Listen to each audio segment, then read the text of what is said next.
Mandinibulise matholonyo ngande kudlelana, mandinibulise bantu bakuthi. Andifuni ukwenza abe made. Okokuqala mandibulele into yokokuba xa ndifaka ividiyo apha ku-YouTube channel wam nakuFacebook nizivula nizimamele, loo nto indinika amandla wokokuba ndiqhubekeke ndizenze ezi ngxoxo ndizifaka. Kwangaxeshanye ndiyawufaka nomculo nomxhenso. Ndilungiselela ntoni? Niphantse kufumana yonke into. Kubalulekile nindazi, niwazi nomsebenzi endiwenzayo. So ndizama ubhalansisa ukwaziwa kwam ndingudala uxolohowo njengesiqu nemisebenzi endiyenzayo kwakunye nomculo nomxhenso nokubonga, ngethemba loba sisahamba kunye. Kodwa kukho into endifuna ukuyiveza, sele ndiyiveza ngomoya ophantsi. Uyazi akhona amaxesha apho uye ufuna ukubabonisa abantu abathile ukuba jongani, andinoyiki, ndoyika umthetho. Ukuba uyindoda yesintu uza kundiva ukuba ndithetha ukuthini. Ukuba awuyiyo indoda yesintu ayisiyo ngxaki yam leyo. Hlala ungandiva uba soze undive. Kodwa ke asinakuxelelana ngokungoyikani siphindaphinde loo nto de kutshone ilanga. Ukuba senza njalo ikhona ingxaki.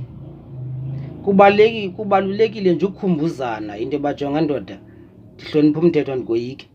Jonga sisi, ndihlonipha umthetho andikoyiki. Kodwa ayonto esinokuma ngayo leyo for ixesha elide. Into eyenza udala uxolohoho abe nenhliziyo ebuhlungu yinto yokokuba yabona apha kwiBhayibhile kukho oomama ababini ababesilwa ngomntwana.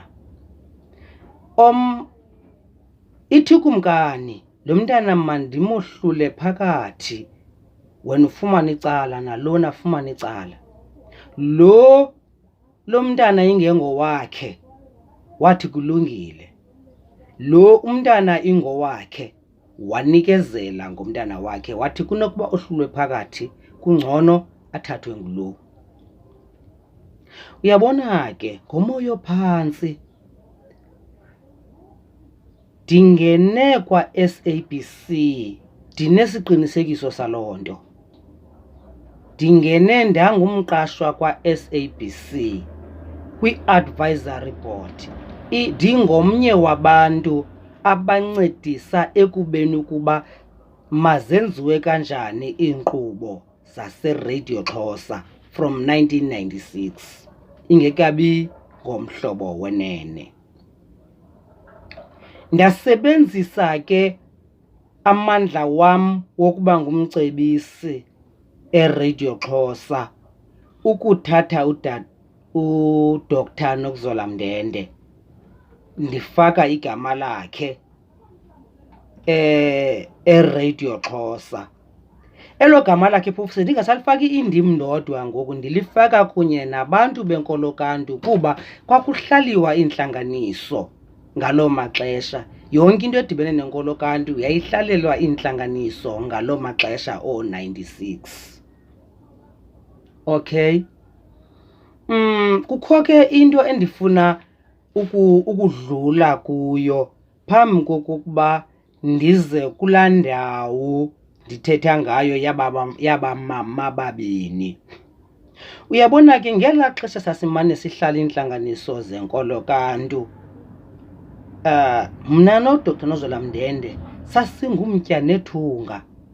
Ndimthatha njengodade wethu, evana kakhulu nomama. Ndinento endiye ndayichaphazelela ke kuFacebook xa esithi yena andikho kwilevel yakhe. Ndathi ke mna ke uthetha ukuthini xa uthi andikho kwilevel yakho? Kuba number one, i-connection phakathi koDr Nokuzola Mndende nefamily yam was not based on i-African traditional religion. It had a a family relationship more than the religion itself. To such an extent that if siyohlala imeeting yenkolo kaNtu kwaDr Nokuzola Mndende, besiyihlala maxa wambi kude kube sebusuku okanye siye ebusuku. Kulaa ndawo ndibhale kuyo ndathi ndandichopha ebhedini yakhe, mandiyibeke icace, sasichopha ebhedini yakhe uDr Nokuzola Mndende, indim, inguzamabhatyi, ingukhaya lethu kanxa. Asaphila la madoda ndiwabalayo. Besisithi xa singena, because behlala kwi-student ntontoni eForest Hill, esi ke yena akafuna usikhanyela, wayehlala nee-students, esi-student lecture e-UCT. But uyayibaleka loo ndawo, ayifuni mna ke kuleyo. So eflatini yakhe ebeye athi, Daluxolo nozama nokhaya lethu, ningachopha ebhedini yam because ningabantakwethu. So thina noDr Nokuzola Mndende sadevelopa that family relationship, not otherwise, that family relationship. Sabonda to such an extent that I treated her as my older sister. She treated me as her younger brother. But the surprise is that now, njengokuba ndamlwela into yokokuba makasirepresente kwa SABC, esirepresenta kwiNkolo kaNtu, sithe sakungaboni ngasonye, wabhala ileta yena eyibhalela umfundisi uKweqana encediswa ngumfundisi uNxiwa, besithi ndiyabaphazamisa, bacela kuthethwe nam ndirhoxe. Apho ndandisithi mna kuDr Nokuzola Mndende, masibe nee-programs ezibhalwe phantsi uba sifuna ukwenza ntoni ngonyaka. Kangangento yokokuba njengokuba mna ukusasaza ndandikufunde kuba uMandla Myeko, ndirhalela uDr Nokuzola Mndende yena ajongane neenkqubo zokokuba zintoni emazenziwe engaphakathi emhlobo wenene, then mna ndibe yi-field worker. Kukuthini uba yi-field worker? Ukuba yi-field worker luhlobo endatreyinwa ngalo nguba uMandla Myeko, esithi ke mfo kawowo, njengoba uzawuthatha over, into efuneka uyazile kwiinkqubo zemveli, hamba uye etywaleni uba butywala, hamba uye emgidini, hamba uye entonjaneni, izinto phuma uyokuzirekhoda, ubuye uzokuzidlalela abantu. I-interview hamba uyokuzenza kule ndawo abantu benza izinto kuzo. Naw ke ngoku mna ndithengisa ezimbono ke ngoku kuDr Nokuzola Mndende esele ndimfake ngaphakathi. Ndithi ke ngoku mna ndizawuphuma ndiyorekhoda iintlombe zamagqirha, yonke into eyenzekalayo yesintu ndizawuphuma ndiyoyirekhoda ngokwam, ndibuye ndize nayo, sincedisane ukuyilungiselela usasazo mna noDr Nokuzola Mndende. Yho! Ndaba ndiyithintile. Andifuni ke ukungena kwizinto ezininzi ezimbi, kuba ngokwangoku andifuni ukube ndithetha ngento ezimbi, abantu bandibona ngenye indlela. Make ndithethe ezi zinto kwakufanele ukuba zenzekile, ndihlale kuzo de zenzeke, kuba zikenzeki kusafuneka zenzekile. Uyabona ke, impazamo eyayenzeka apha yinto yokokuba njengokuba umntana olukholo lwemveli wayengowam kuba ndim owaqashwayo emhlobo wenene, kwakufanele uba xa uba uMandla Myeko ephuma kungene mna ngobutyhakala bam nentliziyo entle ndafaka uDr Nokuzola Mndende, lo sefaka unyana wakhe ngoku ke phofu. Ndafaka uDr Nokuzola Mndende. Into ekakufanele uba yenzekile ke ngophayana kukuba sisebenzisane ukuphuma sijikeleza sishicilela. Loo nto ayikenzeki till today. Sina 24 years inkqubo yenkolo kaNtu isemhlobo wenene. Ndixelele uba abasasazi benkolo kaNtu including uDr Nokuzola Mndende bake bayana ezintlombeni, bake bayana emigidini, bake bayana kwimizi apho kukho amasiko bayoshicilela. Into ayenzayo uDr Nozolamdende uthuka amasiko, athi yena ukhule shidama ngempepho, umkhonto ungaphathwa nangubani kuba awuphathwa ngasini, uphathwa ngesandla. Athi izinyanya inyama iyabola, izinyanya azinasini. Intombi azinawuzila kasexesheni because akho scientific evidence ebonisa ukuba intombi kuba khona umonakalo xa zisexesheni. Yazi imfundiso zakhe ke ezo eziye zampha abaphulaphuli abaninzi emhlobeni, wade wafumana 700,000 yabaphulaphuli. Wathi nomnumzana uPhumzile Mnci, mfokawo ungaqhekeka intloko kuba nguwe wedwa okhalazayo. Abakhalaza abaphulaphuli bakaDr Nozolamdende kuba ngabantu abangahoyanga amasiko, so bayazi-enjoya ezi topic azanazo. Wathi omnye utata okwakwa-SABC kwakunye no-BCCSA xa ndandikhalaza bathi ola hlobo asasaza ngalo uDr Nozolamdende ayikuba ayilo hlobo olusemthethweni, kuba bathi xa beyibiza ebona she is playing a devil play.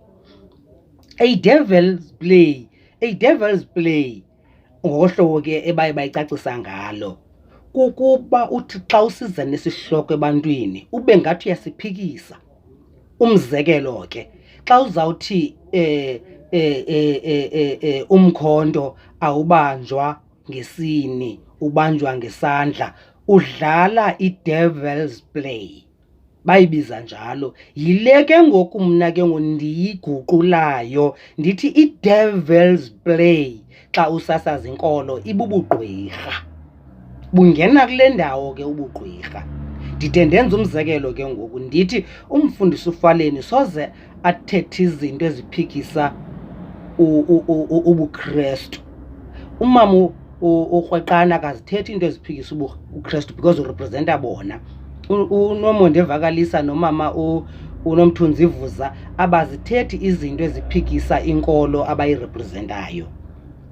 So ke ngolithiwa ndim ke ngoku la devil's play ndinayo lo email. Andithethi ngezinto ezinganabungqina mna, ndinayo lo email. Xa ndinethuba ezi zinto bakudingeka ubungqina then ndizawuziveza, but mna ndiye ndingaboni kudingeka ubungqina kuba kaloku uba bendixoke ekudala ndamangalelwa. So usasaza esebenzisa iqhinga abathi yi-devil's play. Then la devil's play ke ngoku mna mntu liqaba ndithi ibubugqwirha. Bubugqwirha ukuthi usasaza. Umzekelo, awusoze umve esithi umfundisi uFaleni uYesu wayeyinkwenkwe yomJuda. Akanalibiza lo gama njalo. Ngabantu abangekho kwinkolo yobuKrestu abanolusebenzisa lo gama just ngolo hlobo. Ukuba angalisebenzisa umfundisi uFaleni uzawuthi batha abantu. uYesu yinkwenkwe yomJuda, which means therefore no Dr Nozolamdende ibinosawunda ngcono uba ebesithi batha abantu. Umkhonto ubanjwa ngesini, ubanjwa ngesandla. Niva njani baphulaphuli kuloo ndawo? Uyayiqonda uba ke ngoku ayikho rhabaxa because ngoku ayiphumi kumsasazi. Yes, uyiva ngomsasazi kodwa uthi batha abantu. So uDr Nozolamdende kwizihloko ezininzi aye wazizisa ezimasikizi zingamasikizi kuba ziphuma kuye. Ukuba ebezondlalela ngendlela enobuchule bezingazukuba ingxaki. Ithetha ukuthi ke laa mzekelo wabamama babini apha xa unojonga uDr Nozolamdende khange abe nalo uthando lwenkolo kaNtu, kuba zange ibe luthando lwakhe kwa inkolo kaNtu kuba kakade njengoba ezalelwe ebuKrestu njena ude wabutitsha iminyaka emininzi ubuKrestu. Into ethetha ukuthi egazini kuye kugcwele ubuKrestu, hayi isiko nesithethe. Enye into ke endinokuyithetha ke yinto yokokuba akusenamsebenzi ke sekulolu hlobo kululo ngoku. Izinto bezinokulungiswa kanjani? Nansi ke into endicinga fanuba mna ingenza izinto ziphinde zilunge ngoku uDr Nozolamdende kukuba undenzele inceba kwakunye noAndile Mdende unyana wakho noMadoda Mditshwa, nindenzele inceba. Khani ke nindibonise iproof ethi ngo-1996 wena Dr. Nokuzolwa Mndende wawuphangela eRadio Xhosa. Wawugqiba ukundibonisa loo proof itshoyo, ndiza kwenza ividiyo mna ethi ndiyangxengxeza ukuxoka ebantwini ndithi ndakufaka. Then ke ngosihlale phantsi ke ngosixoxe siplene into yokokuba ingaphuhliswa kanjani inkqubo yenkolo kaNtu, kungakhange kube kugxekwa ubuKrestu, singakhange side sibe sibeka inkolo kaNtu kwiskali kwakunye nenkolo yobuKrestu, kuba kule 24 years wena Dr. Nokuzolwa Mndende sikubeke yona ungade wehle kwa ukwehla caba uyinkosi yenkolo kaNtu okanye ukumkani yenkolo kaNtu uba nangu nonyana wakho ngoku sefuna uthatha over. Kule minyaka ingaka uye wagxila kakhulu ekugxekeni ubuKrestu. Accidentally yathi kanti uyabupromota kuba qho ubuthuku ubuKrestu ayanda amaKrestu, qho ubuthuku ubuKrestu ayanda amaKrestu. Jonga lo nyaka uphele bukomprofeti uRhadebe usithi iBhayibhile this, iBhayibhile that, iBhayibhile mayigoduke. Ududula abantu basa kubuKrestu kuba xa usithi uYesu ngunyana kaDavide awuthethanga nto intsha. Xa usithi uYesu ngumlungu usithi uYesu ngumJuda awuthethanga nto intsha. NaseBhayibhileni babengamfuni uYesu. So ukungafunwa kukaYesu ayisiyonto intsha. Now xa ke ngokuthina kwenkolo kaNtu sipromote uYesu, asisebenzeli inkolo kaNtu, sisebenzela ubuKrestu. Yiloo nto even naseRevelation ndiye ndibe namasikizi, ndimthanda kakhulu umprofeti uRhadebe, kodwa ndiba namasikizi xa ndibona uba ingathi izinto zifuna ukugudla iBhayibhile. Khumbulani madoda, sibadala, siyaguga ngosizawufa. Umprofeti wam sibadala, Dr. Nokuzolwa Mndende sibadala, sizawufa. Sikhuliswe ngeentsomi ezazixoka, kodwa ezaa ntsomi safunda nto. That's why uzawuthi emntwini xa inamaqhinga uthi namaqhinga njengodyakalashe. Zange ngiwathetha udyakalashe kodwa entsomini ebethetha. Asiziphikise ezo ntsomi. NeBhayibhile ke ukuba sithi ziintsomi ezazibhalwe kuzo zisifundisa ntoni? So jonga intsingiselo yaloo nto iseBhayibhileni uba iyakufundisa ufunde. Jonga intsingiselo yaloo nto iseBhayibhileni uba iyakufundisa ufunde. Uyabona ke ndifuna ukuyivala kuba imizuzu ngoku i-17. Ndifuna ukuyivala. Niyandibona uba ndithetha kamnandi ngomoya phantsi? Ndifuna ukuyivala. Azizange zizaliseke iimbono zikabawo uMandla Myeko ngenkqubo yenkolo kaNtu kuba washiya kum intambo. Mna ngobutyhakala ndazinika uDr. Nokuzolwa Mndende intambo. Ukuba intambo zazibanjwe ndim eMhlobo Wenene, into endandiza kuyenza mna ndanzaya kwii-archives zaseMhlobo Wenene ndijonge iimfundiso zikabawo Nomenti, ndijonge iimfundiso zikabawo uMandla Myeko. Ndithi xa ndisenza inkqubo ndimane ndiyocaphula kubawo uMandla Myeko, xa ndisenza inkqubo ndimane ndiyocaphula kubawo Nomenti ukubonakalalisa into yokokuba ndigcine ilegasi yabo. Akukho mntu ngokuphinda athethe ngoba uMandla Myeko kuthethwa ngongxabalaza kulaa nkqubo. Akukho mntu uthetha ngoba uNomenti kuthethwa ngongxabalaza. Kanti bekumele into yokokuba sisebenzisa uba uNomenti noba uMandla Myeko njengesiseko nanjengento yokokuba kwinkqubo yenkolo yobuKrestu kuhlonitshwe ilegasi kabawo uJonga noba unxiwa. Ihlonitshwe ngubani ilegasi kabawo Nomenti nobawo uMandla Myeko? Uyaguga ngoku uDr. Nokuzolwa Mndende sede enikezela intambo kunyana wakhe ozawuthi awuthatha over unyana wakhe aqhubeke nobuyilo bukanina. Kuba sendimbonile nawe uyayiloza endaweni yoba makaze kum njengomntu owayeyifrendi kamama wakhe. Usakadicide ukundihlasela yena. Umhlasela njani umntu owayeyifrendi kamama wakho okuzalayo? Zizibuza ubhadlile na apha entloko? Ubhadlile na? Ungamhlasela njani umntu owayeyifrendi kumama wakho? Aphinda yiloze ke ngoku uDr. Nokuzolwa Mndende. Yazi apha yiloza khona ndiyihleba le nto akandiva. Apha yiloza khona uDr. Nokuzolwa Mndende. Uyiloza kulanda wathi andikho kwilevel yakhe. Kaloku elaa gama lisetyenziswa ngabantu kwizinto zothando. Yilaa nto ibangela uba ngoku abantu bafuna undikrokrela into yoba okwakuchopha kwam ebhedini yakhe inoba bekusenzeka into. Dr. Nozola Mndende sukubaleyilo kaloku dadewethu.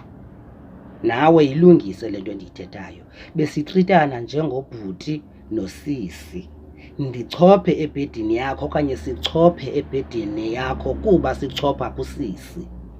Now ke ngoku mna ndiyidibanisa njani le ndima yochopha ebhedini nale into? Ndiyidibanisa kulaa ndawo yento yokokuba kangangendlela ubutriteka like ifamily kum, bendide ndikwilevel yokukhululeka nakwakho ndiyochopha nasebhedini. Remember, akukho nto ebaluleke ukodlula ibhedi emzini, akuchophi nabani. Akukho nto ebaluleke ukodlula ibhedi emzini, akuchophi nabani ebhedini. So ungathi uyochopha ebhedini yomntu, it means ukuba ayizo zinto ezidibene nothando ngumntu wefamily. So mna nawe besitritana like a family. But ke ngoku mna ndithi ke ngoku kuthakatha okuya kokuba unditrite like a family de ndibe kwilevel yochopha ebhedini, kanti ngomso xa undithukayo uzathi andikho kwilevel yakho. Kulapho ke ngoku kuthakatha mna ndikufaka khona ndithi kaloku inoba mosikhona into wayifake kulaa bhedi, ngoku masithi mandikhululeke wawudyobha into ebhedini ndifike ndichophe mna. Emveni koko whatever uthi ndiyenze kuba ke nangoku ndakufaka lula. Ikho indoda ebhadlileyo novele ithi ngoku seyisemsebenzini isifaka omnye umntu. So nam ndimane ndizibuza uba inoba yayindim mna uba ndizazi ndikhule ndikrelekrele kodwa uba ndatrapheka kanjani. That's why ndizifanisa noSamson sometimes ndithi hayi amandla amabiwa nguDr. Nozola Mndende sozuve. Nam ndiye ndizibuza uba hayi mani kwakusenzeka ntoni? Ezinye izinto andizazi zasenzeka kanjani, andizazi, andifuna uxoka, andizazi. So la element yobugqwirha ke ngoku imane ifika ivela ngolo hlobo baphulaphuli bam uba nam ndiba nezinto endingazibuza uba okay, if uDr. Nozola Mndende wayinditrita njengomntakwabo, why sithe sakuba nengxaki angakwazi uza kum siyisombulule njengomntakwe nodade? Uyayibona ke ngoku apho le ndifika ibe ingxaki khona. Okay ke ngoku make siphinde ke sisuke ke ngoku apho ndiye kwi-conclusion. I-conclusion yam ke ngoku ithi ngokomthetho wakwa-SABC, lo mna ndandisebenza kuye u-SABC, umsasazi akanalo ilungelo lothi xa iphumile eye kwiinkqubo zenkolo leyo akuyo ahlasele ezinye iinkolo. Into ethetha ukuthi ke ngoku ngokomgaqo wakwa-SABC uDr. Nozola Mndende ngesekudala efumene i-red card kuthiwe hamba khaya kuba awurepresenti i-SABC ngoku, urepresenta ubuwena. So xa urepresenta ubuwena necamagu lakho ambozirepresenta kwakho, suthetha izinto ezixhokonxayo ezinokubangela iyantlukwano nezinokubangela inhlalakahle kwezenkolo ingabikho, wagqiba ubuye uzohlala kwa-SABC because ngoku usebenzisa isithunzi sika-SABC ukuhlasela ezinye iinkolo. Sorry kudala ndithetha mandithule. Yeah, so ukuba bekungela xesha loomama ukweqana bese-strict aba ndibaziyo, elaa xesha loba umagwa umhlobo oneno ustrict ngekudala egxothiwe uDr. Nozola Mndende. Eyibugcino lentoni egugile andiyazi, yaziwa nguye. Kodwa ke ngoku ndifuna uveza just le pisi yokugqibela. Uyabona kangangendlela endandimthanda ngayo umprofeti uRhadebe, mna ndade ndacula ngaye ndenza nemibongo ngaye.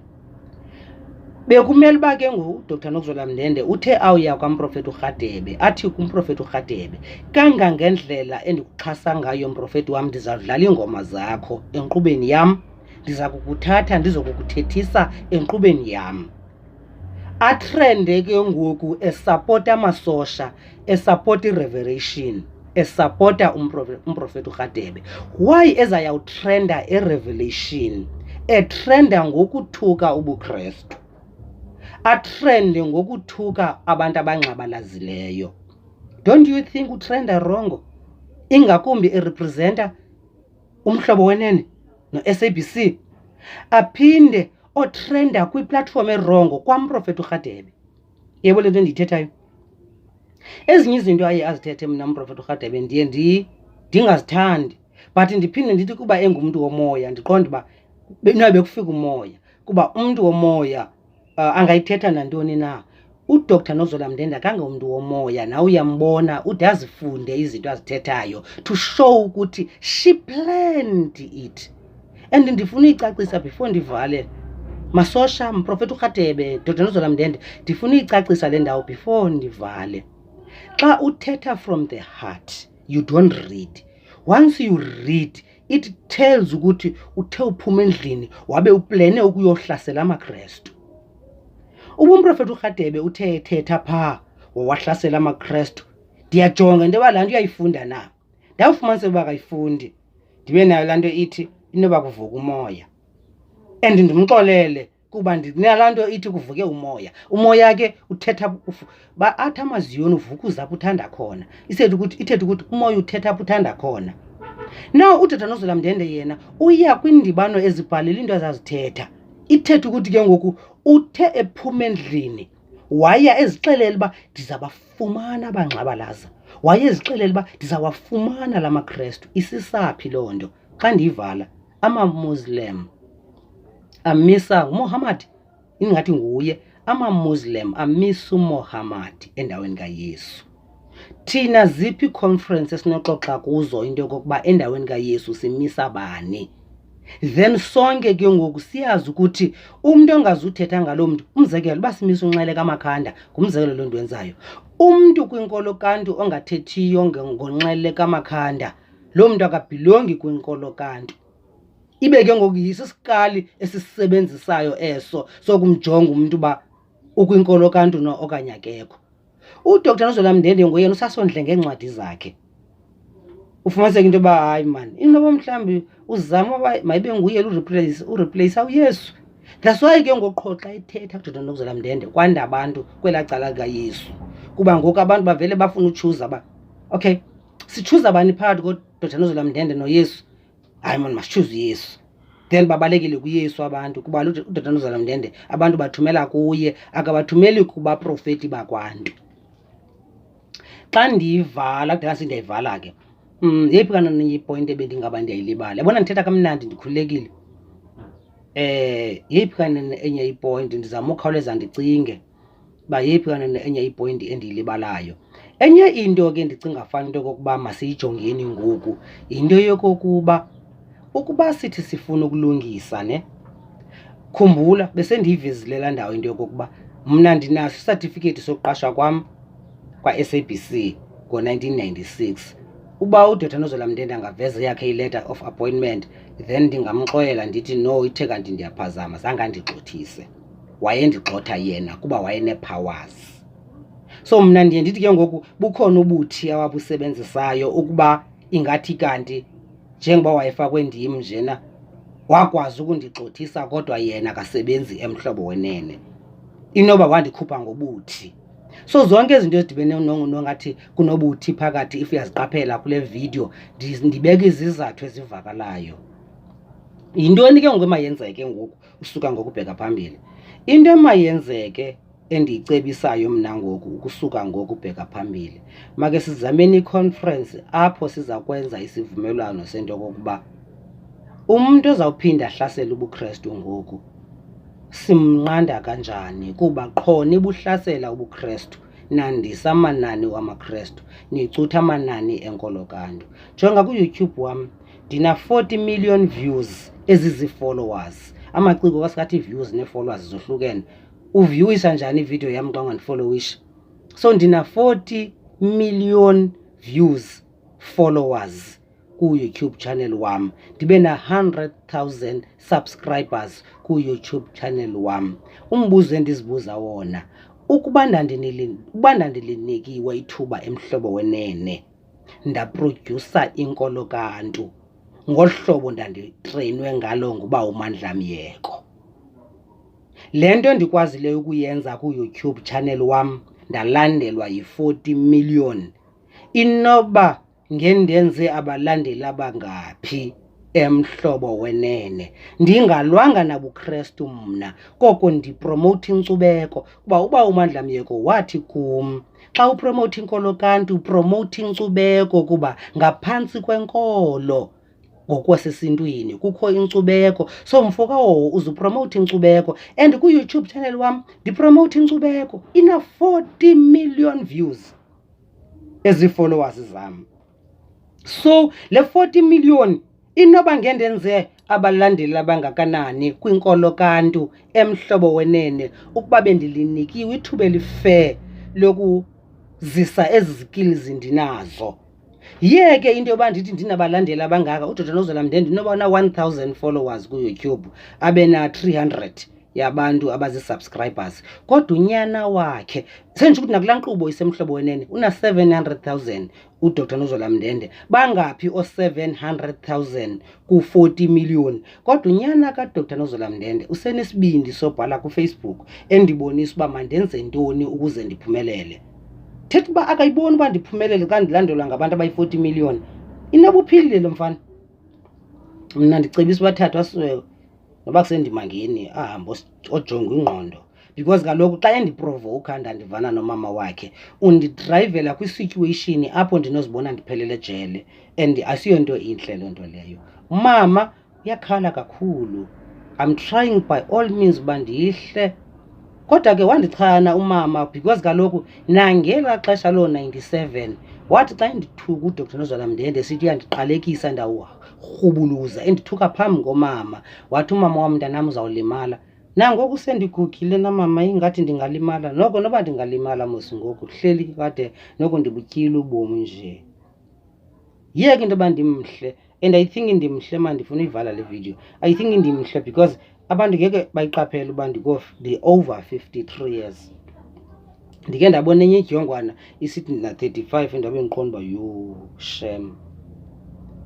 Kule minyaka ndinayo mna zange ndabusela utywala bemfengu. Ndiyabusila kuba xa ndibusila ndibusilela iintanga zikatata wam, ndibusilela iintanga zootatomkhulu bam, ndibusilela neentanga zam ke eziselayo. Ndiyayihlonipha laa nto uba zibusela utywala, ndiyihlonipha laa nto uba utata wayebusela utywala. Ndabuhlonipha utywala de ndiyobhubha ndingazange ndabusela mna, kuba kaloku utatomkhulu bam bebusela, utata ebebusela. Xa ndinobonyanya ndingaba ndonyanya abazali bam. So into ebanga uba ndibe mhle ngolu hlobo, bona xa ndithetha ndimane ndizijonga, into ebanga uba ndibe mhle ngolu hlobo ndimhle ngalo ibe ngathi ndina-35, into yokokuba uThixo wandisindisa kwizinto zomhlaba, wandigcina ngolu hlobo andigcine ngalo. Utywala ndibazi, icuba ndilazi. And ke yenye yeengxaki endicinga fana uba uDr Nozwela Mndende befana uba siyayixoxa kakhulu kwiinkqubo zakhe, siyayilwa into yoba kusetyenziswa utywala kakhulu. Funeka silivela gama utywala kakhulu esintwini. Utywala limele busetyenziswa ngendlela e-responsible esintwini, khona ukuze abantu bangakhobozeki bekhotyozwa butywala. Amadoda ebedibanisa i-100 years esefresh kudala. Jonga mna xa ndi-over 50 ndinjena, ithetha ukuthi uba bezingekho ezi zifo zivele ziqubula abantu nezi ngozi, bendinoyidibanisa i-100 mna. Ndinoyidibanisa ndibaleka. Yile nto ifunekayo ke bomini, uziphathe kakuhle, ukhangeleke umncinci, uzigcine.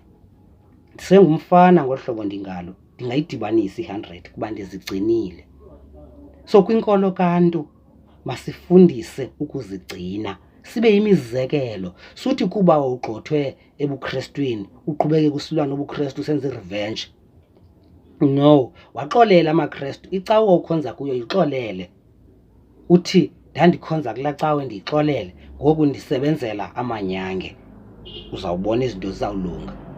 Nawe usenengqumbo yezinto ezazikwehlele kuloo ndawo, omhlawumbi wawuzakwendela kumfundisi wakulahla, ngoku uyakhweleta.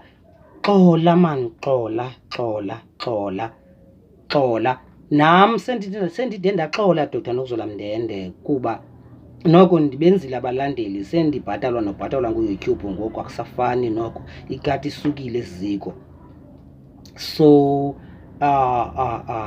ngoku ndiyasebenza more uqinisekisa uba ndandisa kakhulu kwi-YouTube channel wam. Kodwa ke ndisayiphethe laa project bendithe ndiyiphethe kuni. Abakhwetha abalimele elwalukweni ndiyabafuna. Ndiza kunikisa ngenamba very soon. Abakhwetha abaqhawukelwa bubudoda bekulwaluko ndiyabafuna. sizawuzama kangangoko kwidala uxolo Hoho Foundation into yoba sifundraise imali yoba babuyekezwe. Bakube bebuyekeziwe uqala lo nyaka uzayo akekho umkhwetha ozawuphinda abhubhe ukuba ndizabe ndisekhona ngudala uxolo Hoho. Andiyiphazami le nto ndiyithethayo, ndiqeqeshwe nguNkosi uphathekileyo Lomisa adiliza intaba, wandiqeqesha and ndiyambulela ngeemfundiso zakhe. Kanti ke ngo-1993 ndandisemngqesha kwiRharhabe Royal Council. Into yokokuba laa Rharhabe Royal Council ke ingabikho active ayilotyala lam, kodwa kubalulekileyo sekubeni into yokokuba kwango-1993 ndandisele ndikwizinto zobukhosi. So xa ndilwela inkosi ukhona obekwandibuza kuFacebook into yoba ndiyiyo na inkosi. Ndiyiyo inkosi kuba ndikwiRharhabe Royal Council, into ethetha ukuthi ndilifanankosi kuba laa Rharhabe Royal Council zange ichithwe qha yanyamalala kuba abantu endonyulwa nabo zange bakwazi usebenza. Nkosana Benz Ncamashe tata wam, omhlawumbi siza kulifumana ithuba loba sidibane kusetyenzwe tata, bangaphinde kufe bakhwetha. Senibadala ke nina ke ningabakhuluwa kuthi, ungeyonkosi njena ungumkhuluwa. Ngoko ke ubuyazi phofu into yoba ngala 1993 utata wakho wandisikelela, wandibamba isandla, wathi kwedini umncinci uphakathi kwamadoda amadala uzufunde amava khona ukuze sawubhubha uphakamise amagama wethu. Kwatsho ubawo uBenz Ncamashe. Ndiyawabulela lo mazwi kuba ngawo landinika amandla.